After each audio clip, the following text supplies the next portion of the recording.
نعم بسم الله الحمد لله والصلاة والسلام على رسول الله صلى الله عليه وعلى آله وأصحابه الكرام. السلام عليكم ورحمة الله وبركاته. وعليكم السلام ورحمة الله وبركاته. نعم nyuma yo gushimira Uwiteka Allahu tabaraka wa ta'ala, ngira ngo dusubukuye ikiganiro cyacu, ariko mu byo twari twahereyeho twatangiye twibaza ngo iswala ni iki. Dusanga iswala ari isengesho ryo se ni iki? niho twahereye. Dusari ngo bitumarire iki? Dusari ngo bimarire iki abo?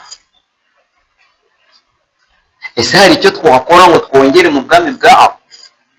Hadisi irahari, ntacyo. Ese hari icyo tutakora ngo duhombye cyangwa tugabanye mu bwami bwabo? Hadisi irakomeza, nabwo ntacyo. Sasa dusari ngo bitumarire iki? Tuba twinjiye kuri aya, nibyo aya ziri kuvuga ngo ntabwo igikorwa cyiza ari ukwerekeza hehe? Masjid haram dusari. Si cyo gikorwa cyiza cyonyine. Igikorwa cyiza bibumbiye hamwe, gusari no gutanga mu bigendanye n'iki? Mu bigendanye no gushimira. tubona aya nibyo. فأما الإنسان إذا ما ابتلاه ربه فأكرمه ونعمه فيقول ربي أكرمن وأما إذا ما ابتلاه فقدر عليه رزقه فيقول ربي أهانن كلا بل لا تكرمون اليتيم ولا تحاضون على طعام المسكين وتأكلون التراث أكلا لما وتحبون المال حبا جما. Okay, none tuza kwibaza ngo ubundi gahunda yagenewe imfubyi ndetse n'abakene irahari?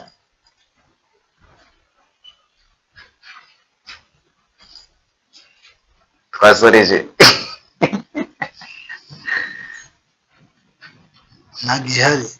ntabwo ihari.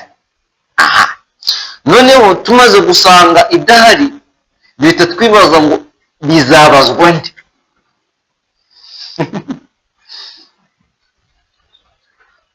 Kuko ni inshingano,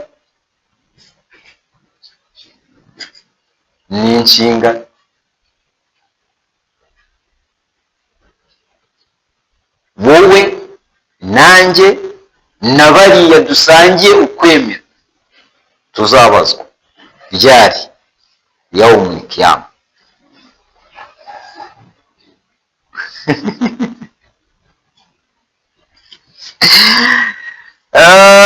Quran yabigarutseho, twe twanarebye ko turi bwarebe Quran ngo ni iki ibivugaho. Turareba muri suratu al-Ihzab. Suratu al-Ihzab iri kuvuga ngo iki? Kaninjire muri tafsiri, sibyo? Ninjire muri tafsiri kugira ngo tuze gucunguza uburyo umwete, sibyo? Muri suratu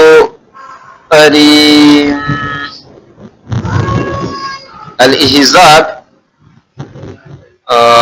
aya ya 63. Reka bariho duhera. Ayo iravuga ngo a'udhu billahi minash shaitanir rajim yas'alunaka an-nasu 'anis sa'ah qul innama 'ilmuha indallah wama yudrika la'alla as-sa'atu takunu qariba. Yewe muhanuzi, abantu barakubaza igihe imperuka izabera, vuga uti mu by'ukuri ubumenyi bw'icyo gihe izabera bwihariwe na Allah. twabonye ngo Allahu ya'lam,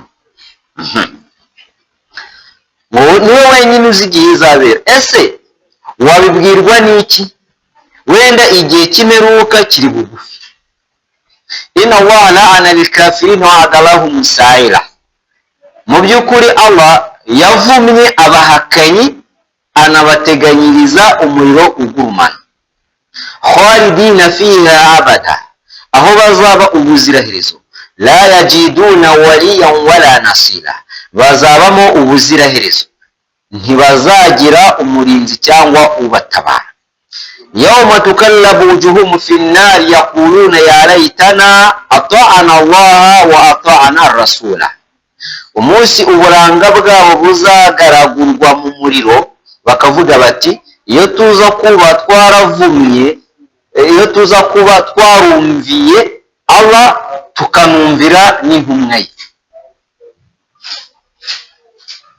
waqalu rabbana inna ata'ana sadatana wa kubara'ana fa adawuna sabir.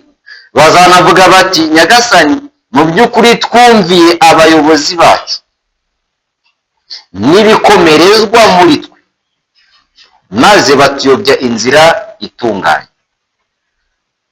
rabbana atimu du'ifayni minal azabi wal'anhum la'na kabira. nyagasani wacu, bahe ibihano byikubye kabiri, unabavume umuvumo ukomeye. ahangaha wowe urumva ari bande bari kuvuga aya magambo, bari gusoma ubu busa?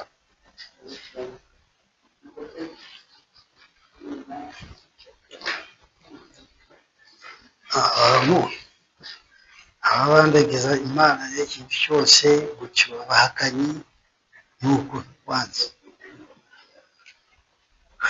ubundi reka tubanze twemeranye ko tuyobowe n'indyarya,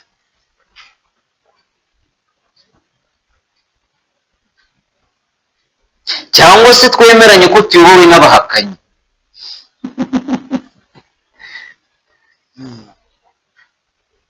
ku mpamvu imwe, sibyo? iyi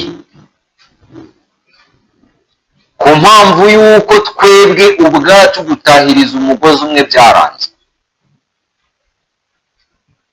wacyo ku mpamvu y'uko aka kanya turi gusoma aya muri Korani, bamwe bati ibyo ntitubikozwa, abandi bati muzane twumve.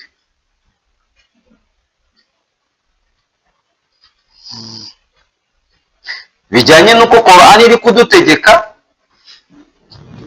bamwe tuti tugiye gukora, abandi bati murabikora, ibyo biraba iki? biraba ari ubutagondwa, biraba ari ubuhezanguni.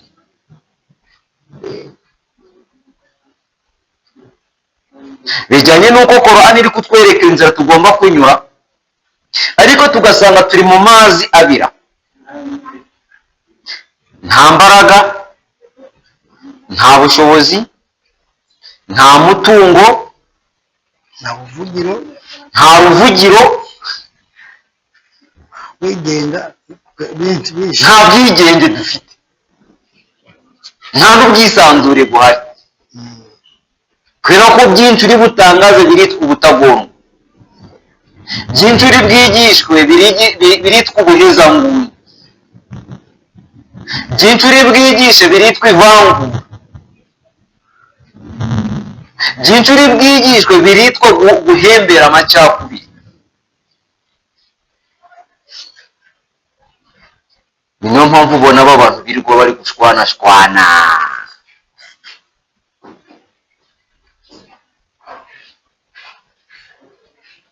baririrwa bari kugira ute?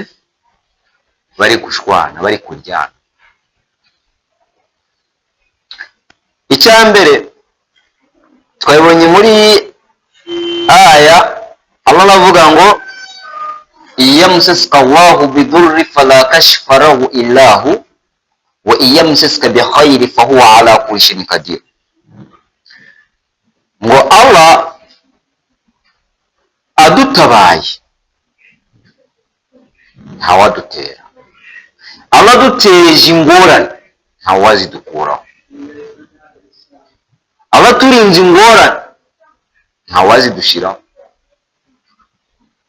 Aho turinjira mu nkingi z'ukwemera.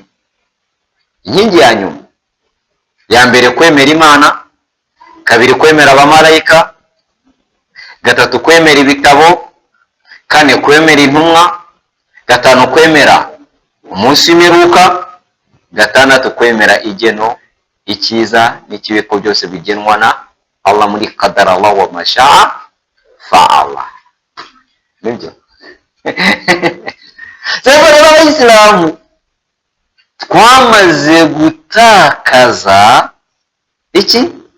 Twamaze gutakaza kwemera igeno. Inkingi ya gatandatu twarayitakaje, qadara Allah wa masha'a fa'ala. Nibyo. Abantu turi ku bwoba.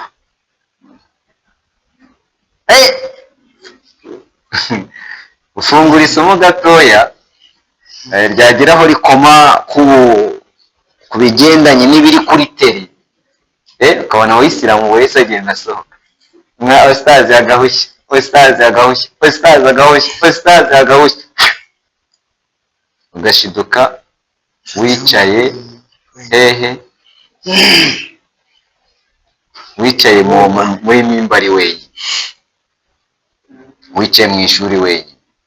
Inkingi ya gatatu, iya mbere bayimeye, iya kabiri, iya mbere naho ntiturayimenya, iya kangahe, ariko iya gatandatu, iya mbere naho ntiturayimenya. Kwemera Allah.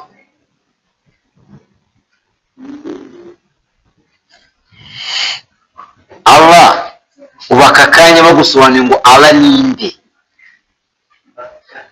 Allah ni iki, cyangwa se Imana ni iki, Imana ni ninde, Imana isa gute, ikora gute, bimeze bite. Allah aravuze. Allah aravuze. Shaka urusa. Uwo wavuze ninde? Uwo Allah wavuze ninde? Allah. Uwo Allah wategetse ninde? Yategetse iki? Yagitegekeye mu gihugu cyane? Allah wirandise.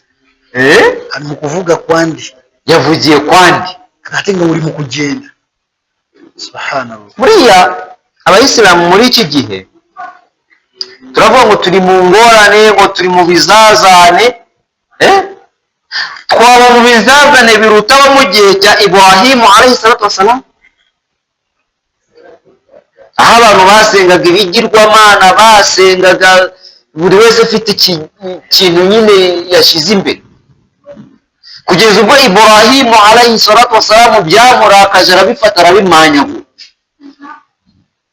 Barangije kubera ko ise ariwe wabibazaga ndetse akajya no kubicuruza, ise haza arangije avuga ati ninde waguriye Imana itanga amafunguro, ninde waguriye Imana itanga urubyaro, ninde waguriye Imana itanga akazi, ninde waguriye Imana igusha imvura, ninde wagura Imana ivusha izuba, ninde wagura Imana, akagenda nyine azisingiza zitanga, abantu bakazigura ku bwinshi, akagenda agakora izindi nyine umushinga.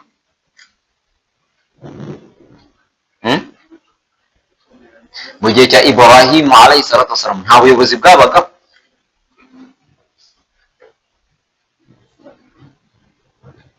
Ibrahimu yari umuyobozi w'abantu bose muri icyo gihe? Ntabwo ariko byari bimeze. Hari umuyobozi witwaga Namuruza. Inde? Namuruza.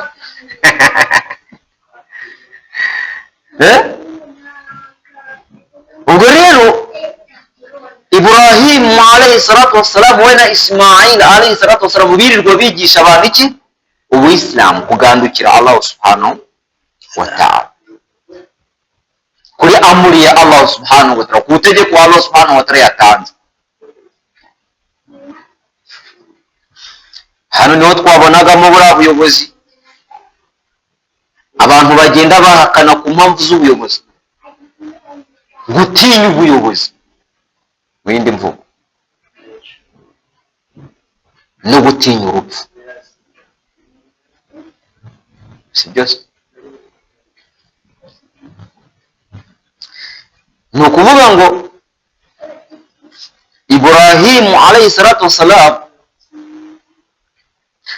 yigisha abantu qala Allahu ta'ala, Allah yaravuze, nawe akababwira ibigendanye n'imyizerere no kwizera Allah subhanahu wa ta'ala no kumwiringira ko ariwe utanga imvura, ariwe utanga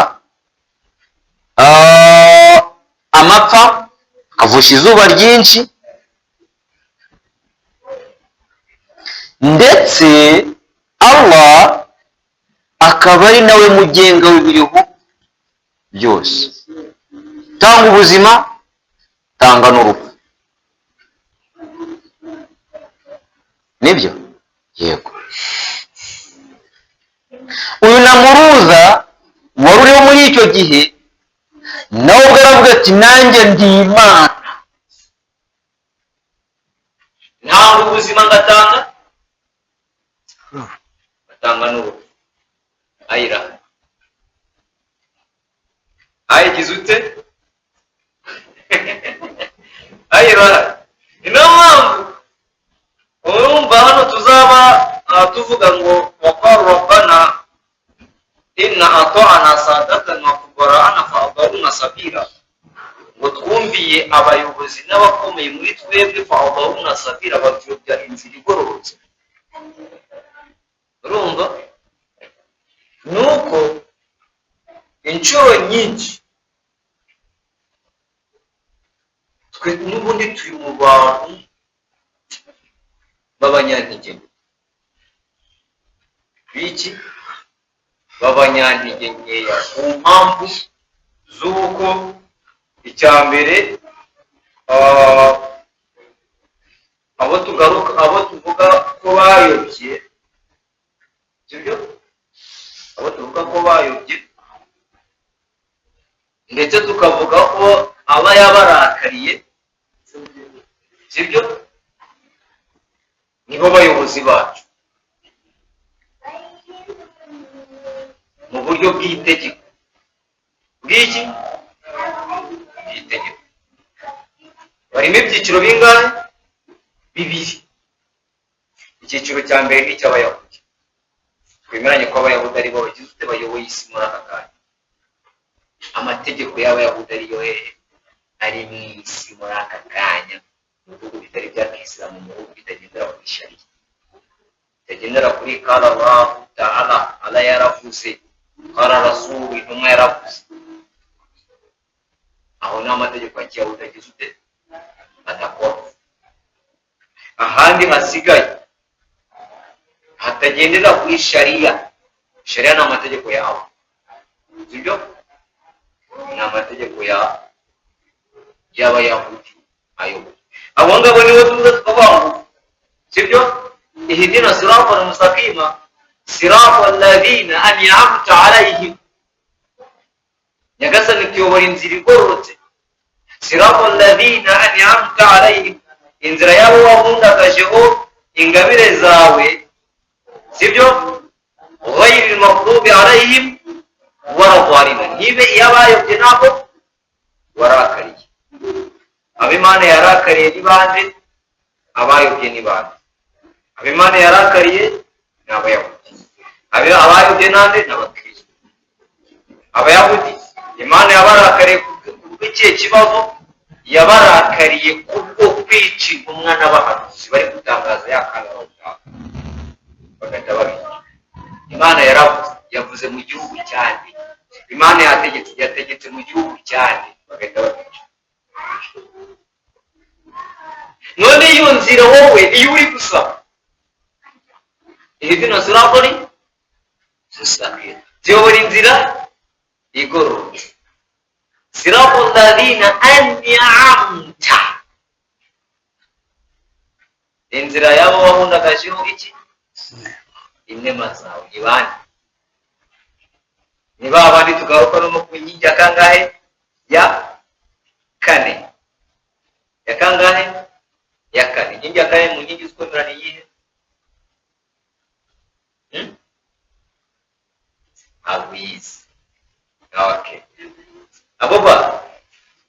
inkingi ya kane mu nkingi z'ukwemera ni iyihe? Ntabwo yibuka. Inkingi ya kane mu nkingi z'ukwemera ni iyihe? Kwemera intumwa n'abahanuzi. Sadaka. Kwemera Allah, kwemera abamarayika, kwemera ibitabo no kwemera intumwa n'abahanuzi bahawe ibyo bitabo. Ibyo bitabo bizanwe nande? N'abamarayika bavuye hejuru ku mwanya wa kangahe? Wa kabiri. Umwanya wa mbere ni ukwemera Allah, umwanya wa kabiri ni ukwemera abamarayika, umwanya wa gatatu ni ukwemera ibitabo, umwanya wa kane ni ukwemera intumwa n'abahanuzi, umwanya wa gatanu ni ukwemera umunsi w'imperuka, umwanya wa gatandatu ni ukwemera iki? Kadaraba. Kwemera iki? Kadarallahu masha fa wa abageni uko ashaka. Arayagennye ko bakwica barakwica. Arayo kwa umutekano na wao kwa. Arayo kwa umutekano na uwa. Na muri bihanzanga ko perezida Maduro bamutere mu gitanda we n'umugore we. Perezida n'umuntu ukomeye mu gihugu. Afite abarinzi, afite koroteji iteye ubwoba. Kumugeraho bisaba kuyuha icyuma. Bamuteruye mu gitanda. Aho bari mu maboko yagize ute? Ataraye. Sasa impamvu barakuye ngo iyo musasikabaho bidururi faradashi farahu ilahu wa iyo musasika bya khayri fa huwa ala kulli shay'in qadir. Allah yagennye ko bagutira mu gitanda nta wabi. Hano bagagaritse. Mu gihe Allah subhanahu wa ta'ala yarinze intumwa y'Imana Muhammad sallallahu alaihi wasallam ari kumwe nande na Abu Bakar Siddiq radhiyallahu bari mu buvumo hagati. Allah gatazana igitagangurirwa bismillah. Igatajye kurigishiraho korotije. Ishiraho n'inuma igatera. Ariko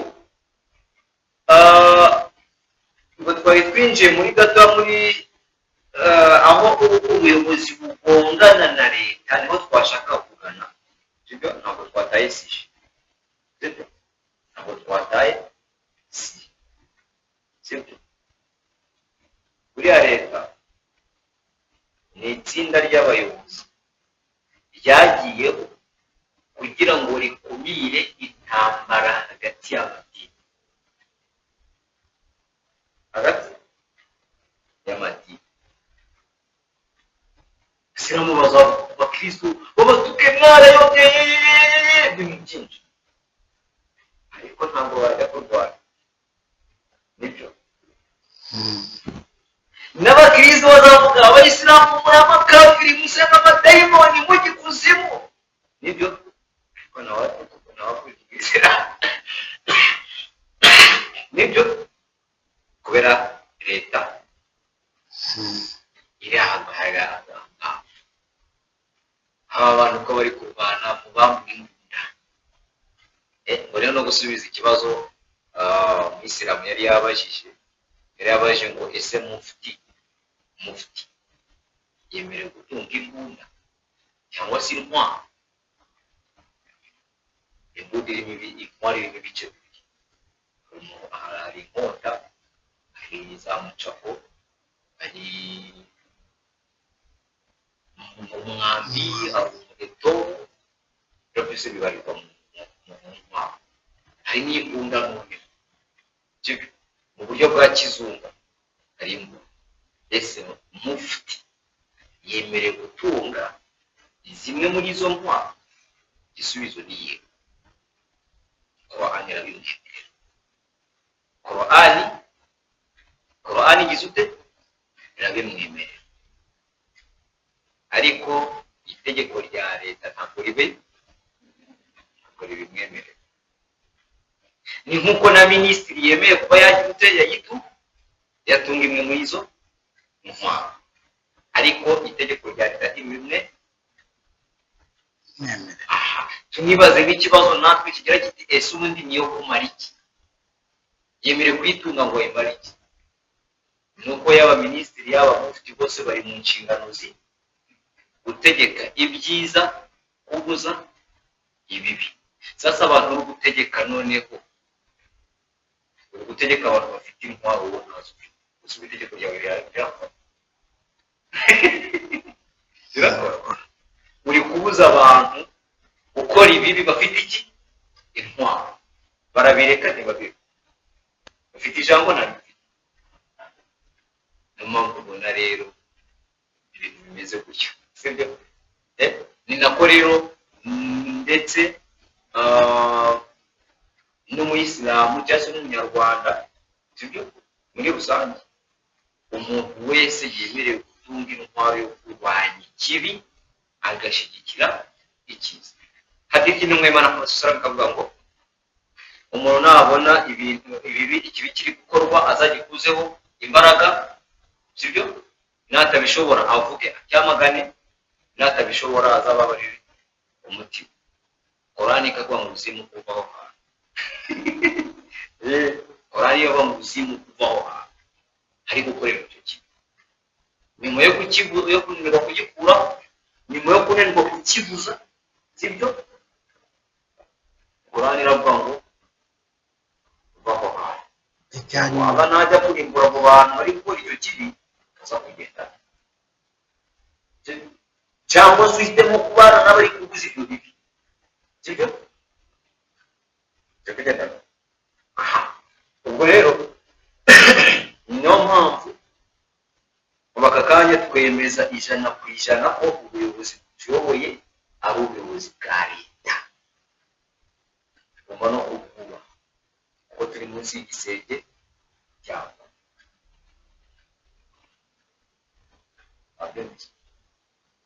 Ko leta ni umubyeyi sibyo, tuvukira mu gihugu akaduha amarangamuntu akaduha umutekano akaduha n'ibindi Rwanda gihugu akadusagarira akavuga nk'uko leta tugomba kuyumvira sibyo, mu bitaro kugomera Imana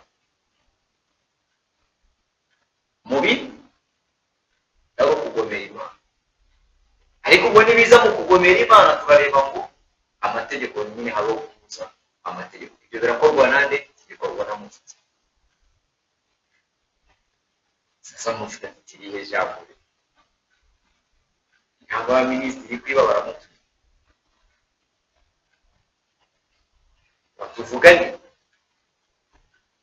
bahuze y'amategeko sharia bayihuze banayo bayishyira mu mategeko nshinga ry'u Rwanda.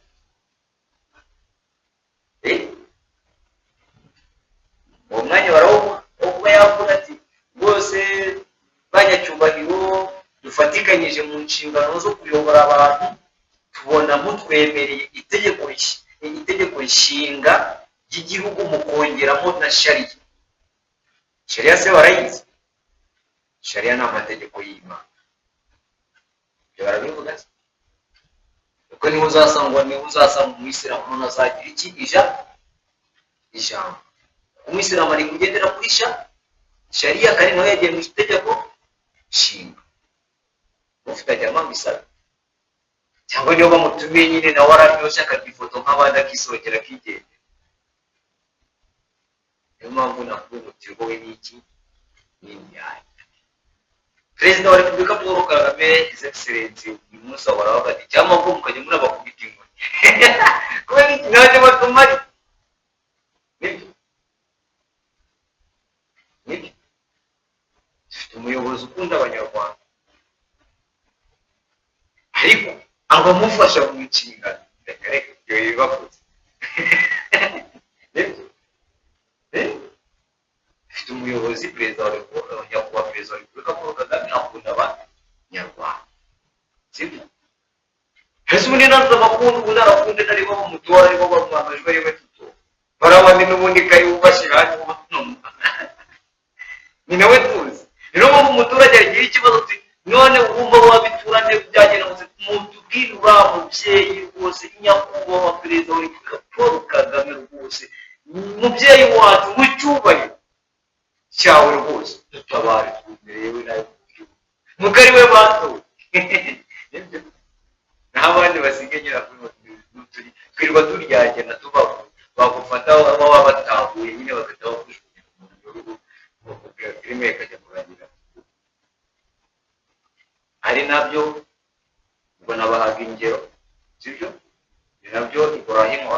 wassalam uwamushize mu muriro Allah akamurimbiraho nibyo ari umuyobozi w'iyo ntara cyangwa se icyo gihugu bari cyo sibyo ntara za Yorodani za Jordan cyangwa se za Yerusalemu sibyo bana muruga turiko banagiye impaka ngira ngo ndi kureba aya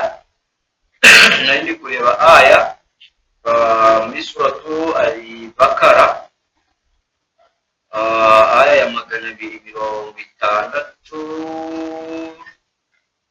260 na kangahe 258 sibyo ayira avuga ngo a'udhu billahi minash shaitanir rajim alam tara ila alladhi haja ibrahim fi rabbih an atahu Allahu al-mulk idh qala ibrahim rabbi alladhi yuhyi wa yumiit qala ana uhyi wa umiit qala ibrahim fa inna Allaha ya'ti bish-shamsi min al-mashriqi fa'ati biha min al-maghrib فبهت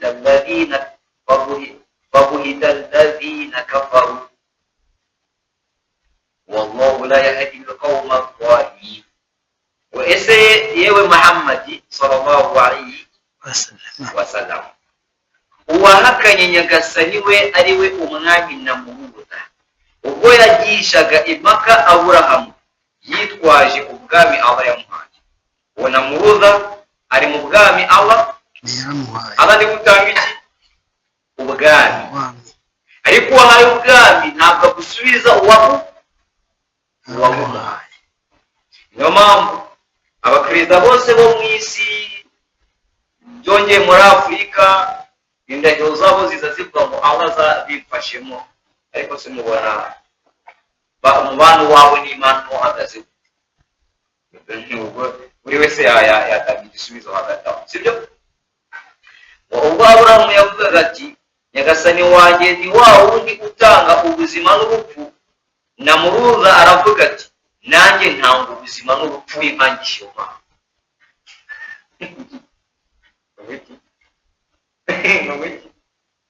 nanjye ntanga ubuzima n'urupfu inkangisha iki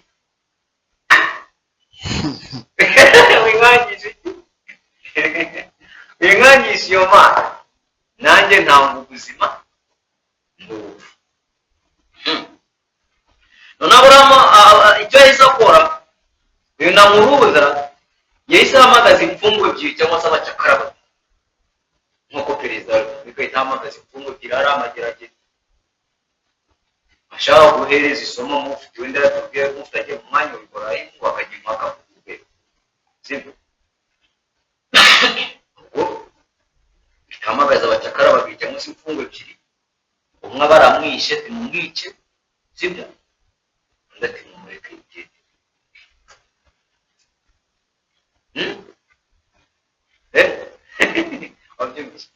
wabyumvise ubasha bwa perezida wakumvisha ubasha bw'umwami mu gihugu wakumvisha ubwami yahawe nande yatwibukije ko aba ari wamuhaye iki ubwami none amaze gukora ibyo ngibyo Aburahamu aramugataye nk'amahugu n'ubundi ukoze ni icyaha urishe kandi bitari abavuga utanga urwo rugero rwo kwishyira mu kindi cyaha sibyo Aburahamu aramubwira ati rero Allah nyagasani wanjye akura izuba iburasirazuba akarijyana iburengerazuba none dore ryageze iburengerazuba wowe rigaruka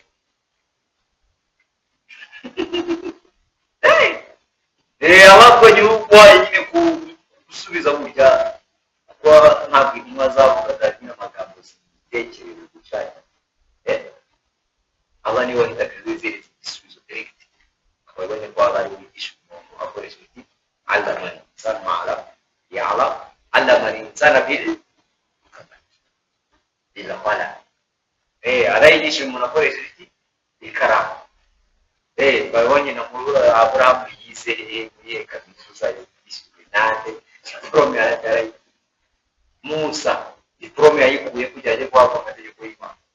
Intumwa y'Imana Muhammad sallallahu alaihi wasallam wakuriye mu bupfubyi, akunzwa n'abandi babyeyi yayasaka ku isi, umubyeyi we katamubonye kamere diplome yiwe yayikuye kuri aba kwigishije abakwigishije. Sibyo kumenya Imana niko kuva mu byaha niko bijijuka. Okay, noneho aramubwira ati uyu namurura ati nanjye ntanga ubuzima n'urupfu. Aburahamu aravuga ati mu by'ukuri Allah avana izuba iburasirazuba akaryerekeza iburengerazuba, ngaho wowe rivane iburengerazuba aho ryageze. Nuko uwahakanye aramwaragurika, kandi aba ntayobora ababangikanya Imana. Iyi ni aya iboneka muri sura Bakara aya 258.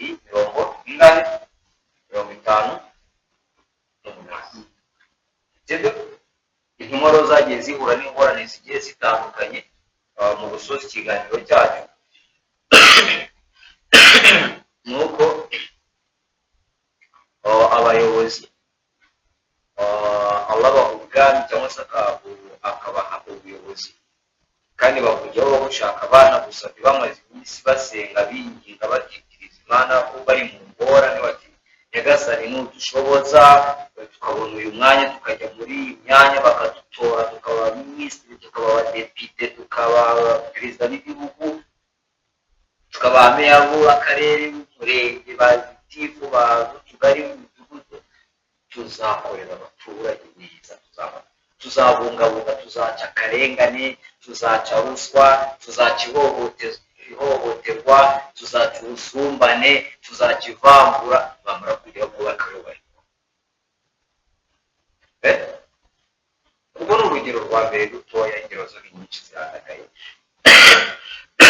Ahubwo nuko mu gusoza Namuruza yarakomeje agahita abwira Ibrahim ati Ibrahim, noneho tegura umunsi uzane ubwire iyo Mana yawe itegure ingabo zayo, nanjye ntegure ingabo zanjye, hanyuma tugire ute duhangana. Tugire ute Namuruza yiyemeje guhangana nande Allah subhanahu wa ta'ala. Okay, noneho Allah subhanahu wa ta'ala amubwira ati nta kibazo, mwemere, nshaka kumuha isomo, mwemere. Sibyo umunsi urabaye urageze, bumvikanyeho, bahura ku kibuga kimwe nko bahura muri stade nyine abaturage bose igihugu kikagira ute kigakora. Sibyo hanyuma bamaze guhura Namuruza araza n'ingabo ze, baricara, bamaze kwicara bafata ibyicaro byose, ziricanga kumwe, babanza kwicanga perezida aje n'ibintu nk'ibyo. Hanyuma babona Ibrahim araje ari wenyine. Ibrahim ko tubona uri kumwe, uri wenyine, ingabo zawe ziri he? Uwo ni Imana mwatinye mwasumye? Kumva amagambo y'umwuka hakaye. Narimo arigamba, arimo arivuga.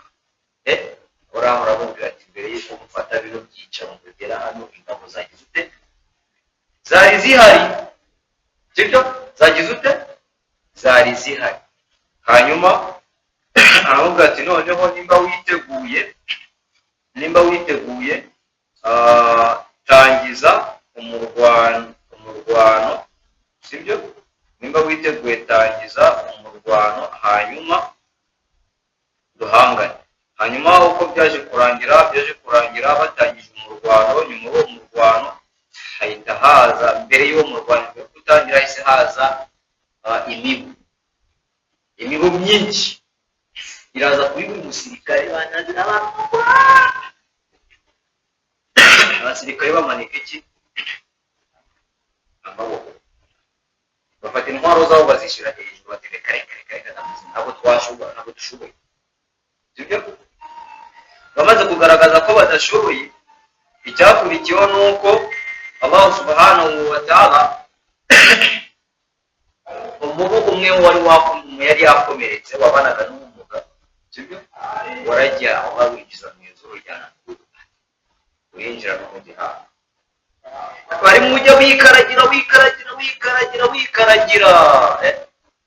yurute noneho bakajya bakubita urukweto mu mutwe kugira ngo umubu utuze. Sasa wao ndi wiyise Imana, wao ndi wiyise Nyagasani, wao ndi wiyise kitabashwa, wao ndi wiyise nanani abagome n'abagambanyi, wao undi ni ikinani cyananiye abagome n'abagambanyi. Filime byarangiye abaturage nyine bamwicishije iki inkweto bakubita umuntu amaguru urwo ni urugero rwa mbere twari tubonye kuri Ibrahim alayhi salatu wassalam we na Namuruza uburyo babanye muri icyo gihe. Niyo rero urebye n'ugahita wibaza ngo abasilamu bo muri icyo gihe bari ku ruhande rwa Ibrahim alayhi salatu wassalam babayeho no kubasha kuvuga ngo karaba utara Imana yaravuze, abantu numva barabashaga kubikora. N'uwabikoraga ni wao undi wabaga yagize ute yahaze ubuzima bw'akabari, ni mu mfunge ni mu nyica mu gice ko navuga ikakirimo utaburi cyane byose kizapfa umwe warabika tu cyangwa twese tuzasubira kwa Allah subhanahu wa ta'ala. Niyo tuzajya kuburana mu bazo w'amarasanyi impamvu mwagize ute impamvu mwaya. Niyo mpamvu rero abayobozi ngo mujye mubasabira bafite ingorane zikomeye, urumva bafite akazi katoroshye, bafite umusaraba utoroshye, bafite umutwaro ubaremereye. Ni byiza kuba mwasabira abayobozi mukabasomera iduwa, sibyo? Kuko bafite inshingano zikomeye, harimo no kuba banareba bakavuga ati ubundi se nireba nk'ifungwa ry'imisigiti, insengero, sibyo? Niyo urebye Allah subhanahu wa ta'ala tutegeka gufasha imfubyi, abakene, abapfakazi, abashiriwe amadeni, abari ku rugendo, abinjira idini bari kumenyereza Ubusilamu, amafaranga bayabafasha bakubahe abari winjira idini hari amafaranga baguha, ariko ni itegeko ko umuntu winjira idini bagomba kumuha amafaranga yo kumumenyereza nyine Ubusilamu, akagura ikanzu nziza, akagura ingofero nziza, sibyo? Sibyo? Ndetse akanicara akigwisa atuje afite icyo birakorwa. Birakorwa. Ubu ngubu hari umusigiti wagera muri ku rugendo ukavuga uti nyabona ni ku rugendo nashiriwe mumfashe mumpe ku mafaranga. Birakorwa. Ubu ngubu hari umusigiti wagenda ukavuga uti nananiwe kwishyura inzu ndi mu madeni nyabona munyishyurire. Birakorwa. Niwe musigiti wajya uri ku rugendo ukavuga uti ku rugendo nashiriwe mumukuri kwaje kuri hano, si mu Rwanda gusa, yaba mu Burundi, Tanzania, Uganda, mu Rwanda, Congo n'ahandi. Ntaho wajya ngo bavuge mu gihe rero ngo nashiriwe none mugire ute mumpe hafi yangire hano mumukuri kwaje. Ibihugu byose birimo mufti nta gaciro afite mu gihugu, usibye nyine kuba ukarwanira. Uzi impamvu mukatagaharanira, uzi kugaharanira ni ukujya muri abayobozi bayoborana akabasaba ko sharia yashyirwa mu mategeko y'icyo gihe. Iyo igiyemo alhamdulillah agira ijambo kukumva agiye guhagarara ya sharia iri hehe mu byategeko nshinga ry'igihugu bashize, sibyo? Ariko ibiro sharia itarimo nawe ntabwo bamuzi ku muturage w'indora gusa, kuko nibakenera rya tegeko riri muri ya sharia azagira agaciro ko kuza kurisobanura, sibyo? Nibyo? Ndetse n'abashehe bo kuza kumwunganira kumufasha bazagira agaciro nako bazagira. Iyo sharia niyubahirizwa ntabwo abayisilamu twese nk'abanyarwanda tuzaprofitira. Ariko soka kanya nimba sharia amategeko ya Kiislamu atari mu itegeko nshinga ry'u Rwanda, uraza kwapika sharia uhande itora yo wikuga ko Qur'ani tu ntabwo retiyemo mu ntambara mufite bagomba kurwana ko sharia ishyirwa mu mategeko y'iki kuko sharia niyo yonyine izazi kubwira ngo umuntu wishe umuntu abigambiriye nawe yicwa. Qur'ani nizaza yo nibikubwira ngo umuntu sibyo wishe umuntu aratsi atari mpuzamahanga kugira ngo wice. Qur'ani nizaza yo nibikubwira ngo sibyo umuntu umuhereza umugabane we gutya abantu barazungura na gutya abantu biragenda gutya na ibyo bizasobanurwa nande n'itsinda ayo none bazabijyana mu itegeko nshinga ryari bazabisaba ryari, kuko mu byo bagomba gufasha igihugu mu byo bagomba gufasha abayobozi sibyo harimo kuzana icyatuma abanyarwanda tubana amahoro sibyo tubana mu bumwe mu bufatanye mu rukundo mu bwumvikane. Nta muntu wishe undi amuhoye ngo arasa gutya ngo areshya gutya ngo urabona nta muntu kuko twese nta n'umuntu uhumeka umwuka yagize ute yahawe na mugenzi we. Twese umwuka tuwoherereza ubuntu, imvura yabo twese ikatugwira, izuba ryabo twese rikatuvira, inzara ikadufata kimwe, twese turaba ibintu byo kuzana ngo ubuhutu ngo ubututsi ngo ubutwa. Isilamu yanaje inabikubura iravuga iti innal mu'minuna ikhwa, abemera Imana bose n'abavandimwe. Sasa twese turi mu nabo twemera Imana nubwo tudahuje imyemerere tuvuga ngo naba babangikanye Imana, ariko nibo ba bosi bacu, nibo batuvura, nibyo nibo baducungira umutekano, barara amajoro baducungira umutekano, nibyo nibo badutwara mu ngendo zo tugendamo zigiye zitandukanye mu mirimo dushabikira ngo yabo munsi, nibyo abantu bumva tutagomba no kubasabira ibyiza, ahubwo tugasaba amako yagira ute yabayobora. Intumwa y'Imana Muhammad sallallahu alaihi wasallam ntabwo yigeze isabira guhana iki ibibi, ahubwo yabasabiraga iki ibyiza.